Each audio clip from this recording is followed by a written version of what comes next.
Good morning to all. Welcome to the TSN online classes. Today I am going to explain class 11th chemistry.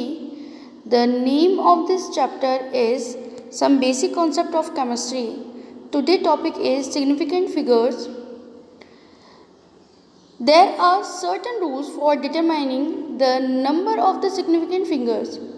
All non-zero digits are significant. 0 predicting the first non-zero digit are not significant.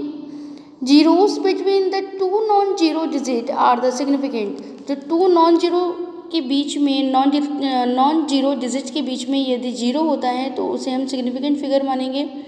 And the zeros at the end or right of the number are the significant provided they are on the right side of the decimal point, but it otherwise the zero are not significant. During addition and the subtraction, the result cannot have more digits to be right of the decimal points than either of the original number.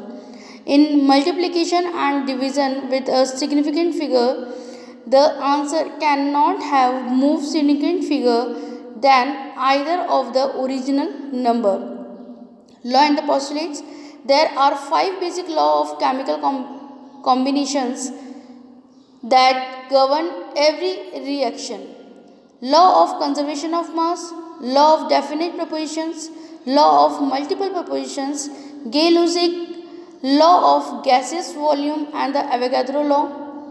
Law of conservation of mass. According to this mass, it is stated that the matter can neither be created nor be destroyed.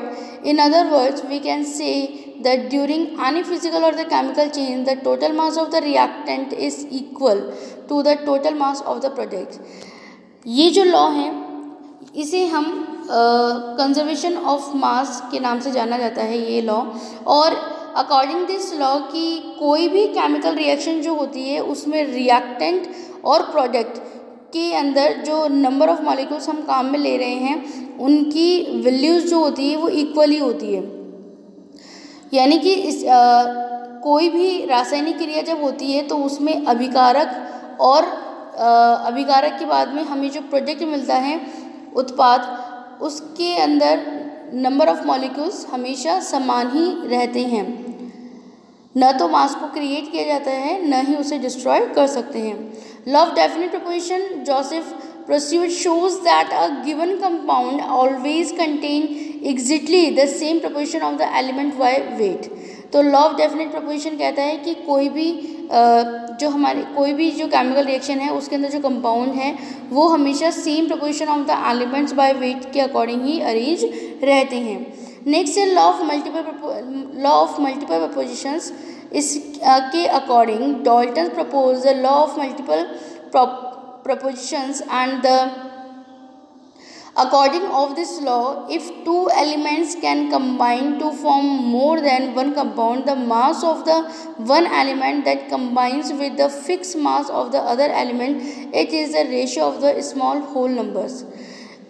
Dalton ने ये law दिया था और इस law के according यदि दो element जो हैं वो आपस के अंदर कंबाइन होते हैं तो और मिलकर एक कंपाउंड बनाते हैं तो the mass of the one element उनमें से जो एक एलिमेंट है उसका जो मास होगा that combine with the fix mass of the other element वो दूसरे एलिमेंट के फिक्स मास से ही आपस में कंबाइन होगा. It is the ratio of the small whole number है ना. उसके बीच का जो रेशियो होगा वो एक स्मॉल होल नंबर के फॉर्म में होगा.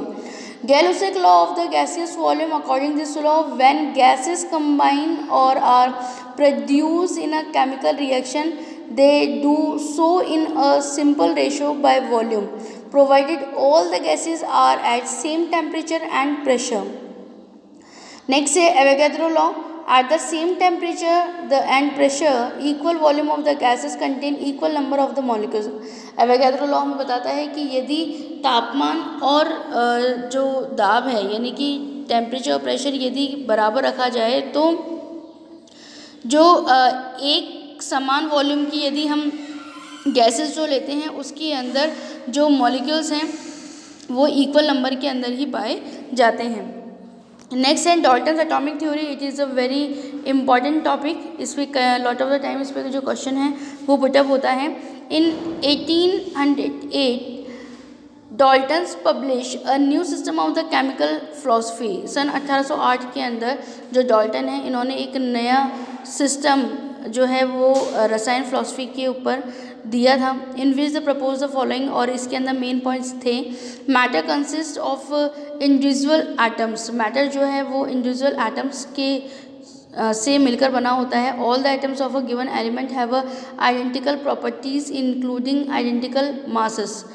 Atoms of a different elements different in masses, जितने भी जो डिफरेंट एटम्स होंगे उनका जो डिफरेंट एलिमेंट के अंदर जो डिफरेंट एटम्स हैं उनका जो मास होगा वो भी डिफरेंट होता है। नेक्स्ट है compounds are formed when atoms of a different elements combine in a fix ratio. जो डिफरेंट एटम्स हैं वो जब एक फिक्स रेशो के अंदर कंबाइन होते हैं तो उससे कंपाउंड्स बनते हैं। Chemical reaction involve recognization of atoms, जो केमिकल रिएक्शन है उसके अंदर जो एटम्स हैं उन्हें हम रिकॉग्नाइज कर सकते हैं। These are neither created not destroyed in a chemical reaction, इन्हें न तो क्रिएट किया जा सकता है न ही इन्हें डिस्ट्रॉय किया जा सकता है। लॉ ऑफ केमिकल कॉम्बिनेशन जो है उसको हम कुछ इस तरीके से समझ सकते हैं। जैसे कि जो फर्स्ट है उसको मैंने ए नाम दिया, सेकंड को बी, और ये आपस में कंबाइन होने पर ए बी प्रोडक्ट हमें मिलता है।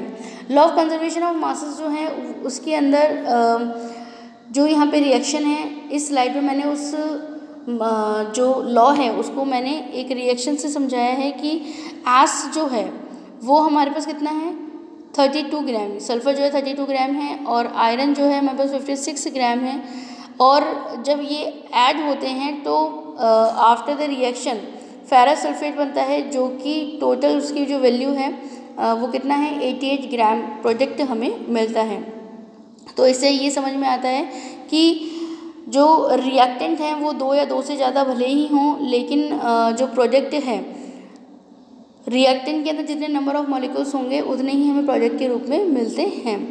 लॉ ऑफ डेफिनेट प्रोपोजिशंस के अंदर जो बताया गया है वो यहाँ पर हम कुछ एग्जाम्पल्स यहाँ पे बताए गए हैं आपको।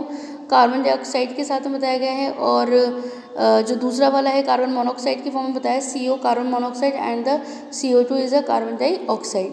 Now the next is law of multiple propositions के अंदर जो एग्जाम्पल है वो हमने यहाँ पर देखिए N और O के फॉर्म में लिया है कि 2 element can combine to form more than 1 compound. जो 2 एलिमेंट होते हैं वो 2 से ज़्यादा फॉर्म के अंदर भी कंपाउंड बना सकते हैं। The masses of the one element that combine with the fix mass of the another element. तो जॉन डाल्टन के द्वारा दिया हुआ है। तो यहाँ पर देखिए यहाँ पे मास of the nitrogen 14 and mass of the oxygen is 16। ठीक है, तो नाइट्रोजन मोनोऑक्साइड बन रहा है हमारे पास में NO।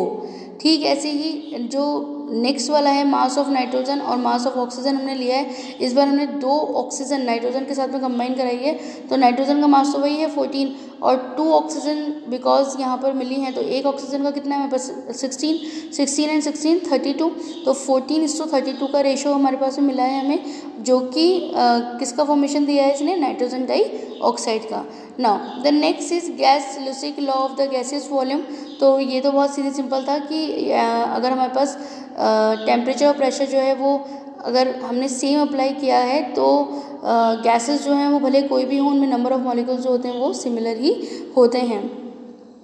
नेक्स्ट है हमारे पास में एवोगैड्रो लॉ, और इसको मैंने बताया कि equal volume of the gases contain equal number of the molecules at the standard temperature and pressure. तो यहाँ पर बताया गया है स्टैंडर्ड टेम्परेचर और प्रेशर रखने के बाद में जो गैसेस हैं वो equal volume of the gases contain equal number of the molecules. अगर वॉल्यूम समान है तो जो मॉलिक्यूल्स के नंबर होंगे वो भी सिमिलर ही होंगे, बशर्ते उसके अंदर टेम्परेचर और प्रेशर को समान रखा जाए। डाल्टन एटॉमिक थ्योरी मैंने अभी पीछे आपको एक्सप्लेन किया है, ये एक और स्लाइड है, इसके अंदर जो भी आपको ईजी लगता है वो इन दोनों में से आप लर्न कर लें। एटॉमिक के अंदर मॉलिक्यूलर मासेस क्या होते हैं, 1 atomic mass unit is defined as a mass exactly equal to 1/12 the mass of 1 carbon 12 atom and 1 AMU। तो 1 AMU जो है उसकी जो वैल्यू है 1.66056 इंटू 10⁻⁻24 ग्राम होती है। यहाँ पर today MEU has been replace by U which is जो यहाँ पे शो किया गया है उसके अकॉर्डिंग हम लोग देखते हैं कि अब जो AMU है उसको हम U से भी रिप्रेजेंट करते हैं। तो मोलर मास दिखाया गया है यहाँ पर, और मोलर मास H का है, मोलर मास ऑक्सीजन का, मोलर मास हाइड्रोजन का। तो जो ऑक्सीजन है तो वो देखिए आप, ऑक्सीजन जो है बीच वाला जो पार्ट है रेड वाला जो आपको दिखाई दे रहा है उसको हमने ऑक्सीजन के रूप में शो करा है, और जो साइड के अंदर जो ब्लैक वाले पार्ट आपको दिखाई दे रहे हैं it is represented as a like a hydrogen. और एट इन द लास्ट हमने इसका टोटल निकाला है 115.994 ग्राम पर मोल जो है वो हमने ऑक्सीजन का लिया है, 1.00794 ग्राम पर मोल हमने हाइड्रोजन का लिया है। चूँकि हाइड्रोजन 2 है हमारे पास में इसलिए ये डबल हो जाएंगे, और टोटल जो है वो हमारे पास में 18.0153 ग्राम पर मोल हमें मिलता है। Molecular mass and the formula mass आपके सामने जो है वो शो किया है। Molecular mass is the sum of the atomic masses of the element present in a molecule. It is obtained by multiplying the atomic masses of each element by the number of its atom and the adding them together. Formula unit mass is the ampere formula. ठीक है, formula mass क्या होता है, जो ampere formula होता है उसका जो टोटल है वो हमें शो किया जाता है। मॉलिक्यूलर मास के अंदर जो एटॉमिक मासेस हैं जो कि एलिमेंट्स के रूप में रिप्रेजेंट हैं उनको हमें टोटल करना होता है। Mole concept is a very important topic. 1 mole is the amount of a substance that contains as many particles of entities as there are atoms is exactly 12 gram of the 12 gram of isotope 12 carbon isotopes.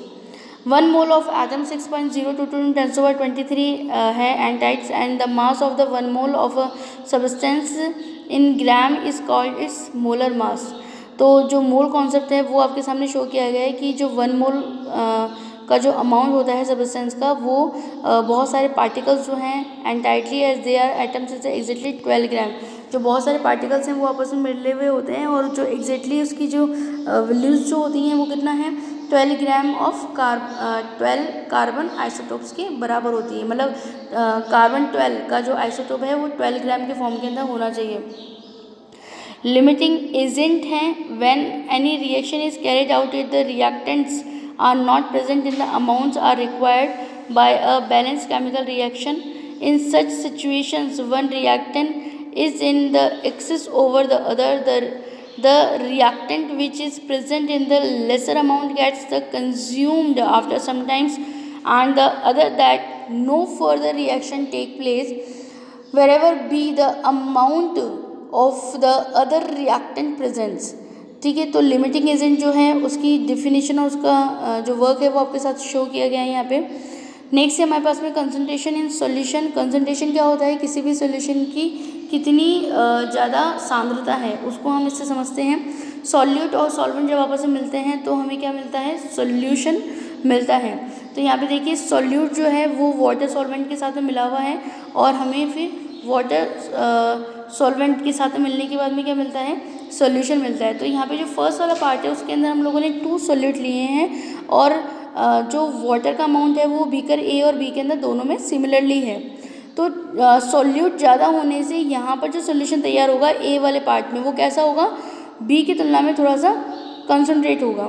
Okay, now the concentration of a solution is express in 4 different ways. तो 4 तरीके से हम किसी भी solution की concentration को समझ सकते हैं। Mass percent, mole fraction, molarity and the molality. तो फर्स्ट है हमारे पास है mass percentage. Here mass percentage is a compound is given by the formula percent mass of a element is equal to mass of the element upon total mass of the compound multiply by the 100। Mass percentage used by only binary solution. जो mass percentage है वो हमेशा binary solution के साथ में ही use की जाती है। It is use for calculation of very small quantities, और इसमें जो कैलकुलेशन है मतलब कैलकुलेशन जो है उसमें बहुत स्मॉल क्वांटिटीज़ का यूज़ किया जाता है। किसी भी कंपाउंड की मास सब्सटेंस को समझने के लिए जो भी हम कैलकुलेशन कर रहे हैं उसमें बहुत कम क्वांटिटीज़ के अंदर हमें उसे लिया जाता है। तो आई होप कि आज के जो जितने भी नए टॉपिक्स थे वो आपको अच्छे तरीके से समझ में आए होंगे, और रेस्ट जो पार्ट है इसका mass percent and mole fraction, molarity and the molality I will explain to your third part of this chapter. Thank you very much.